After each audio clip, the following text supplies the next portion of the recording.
ఈరోజు నేను ఏం చేయబోతున్నా అంటే గార్లిక్ రైస్. గార్లిక్ రైస్ అంటే ఏం లేదు, ఎల్లిపాయ పొడి అన్నం అంతే. సో దానికి ఫస్ట్ ఎల్లిపాయల తొప్పు అంతా తీసి పెట్టుకోండి.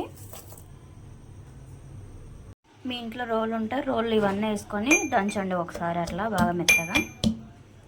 ఇది కొంచెం అట్లా మెదిగినా చాలు. ఇంకా 2 స్పూన్స్ కారం వేసుకోండి, కొంచెం ఉప్పు. మనం దంచి పెట్టినది ఒక ప్లేట్లోకి తీసి పెట్టుకోండి. ఆయిల్ వేసి తర్వాత గింజలు వేసుకోండి. మనం దంచి పెట్టుకున్నాం కదా, దీంట్లోకి యాడ్ చేసుకోండి. ఇది ఒక 2 మినిట్స్ అట్లా ఫ్రై చేసుకోండి. మళ్ళీ మాడగొట్టుకోద్దండి. ఇది కొంచెం అట్లా ఫ్రై అయిన తర్వాత మనము అన్నం యాడ్ చేసుకోవడమే దీంట్లోకి.